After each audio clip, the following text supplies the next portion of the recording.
Here's another narrative secret. Not exactly sure how to word this, but an early video by the Nerdarchy guys spawned this, and that is that when players come to your group, you say, "Hey, I've got this great idea. You're going to go off to a deserted island, and you're going to make characters to go off and to have this adventure."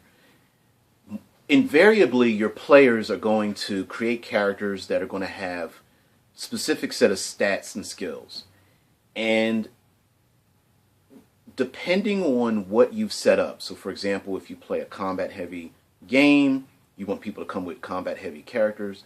You want to play more of a narrative game. You want characters that are more fully developed with more background and skills related to, being more realistic. Being a farmer, being a cook, being a leather worker, being a bureaucrat or something of that nature. Having a swimming skill, having a knitting skill, having a, carpentry skill or something like that.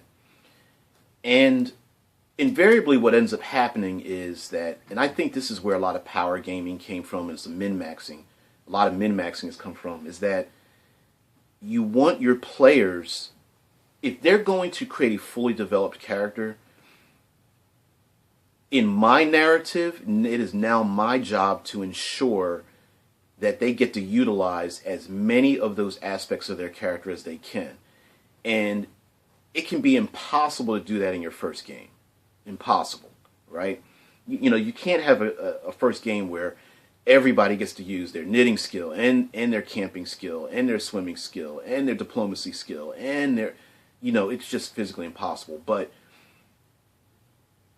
my narrative secret is to create a situation or a number of situations so players never feel useless.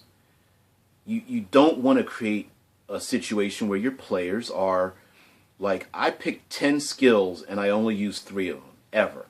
Why did I bother putting points in my other 7 skills?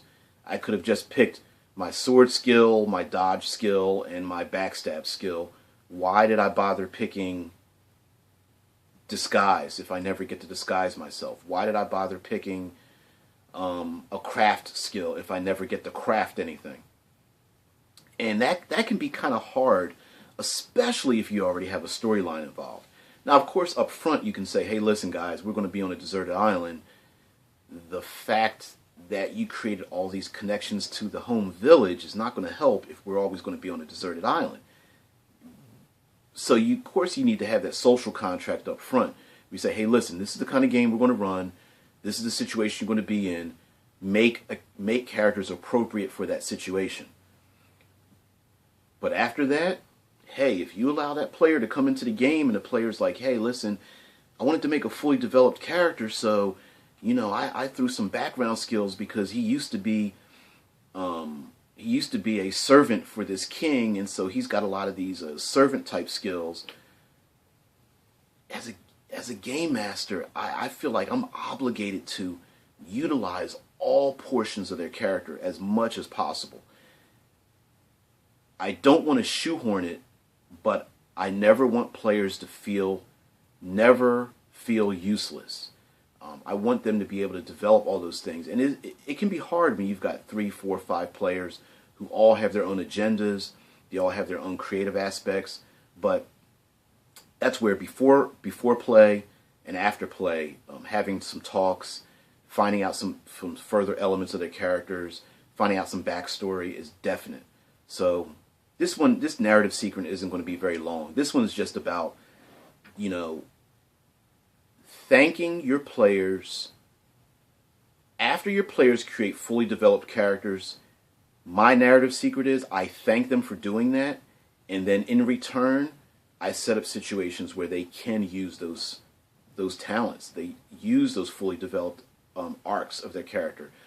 Thank them for spending points on something that doesn't make sense statistically, but makes perfect sense for their player character.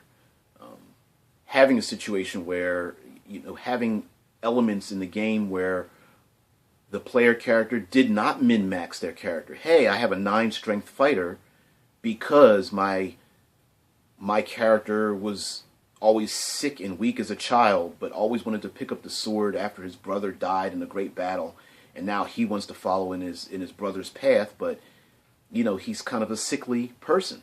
And I want to utilize those things into the game so that that player feels rewarded for making a fully developed character. So, in short, my narrative secret is don't let your players feel like they created something useless. Shoehorn some of those storylines in there, shoehorn some of those elements, and frankly, dice-wise, allow them to use those skills they purchase. Allow them to use those special abilities that at first seemed useless in the beginning, but drives the story further. Drives the story further forward. Man, I'm tripping over my tongue.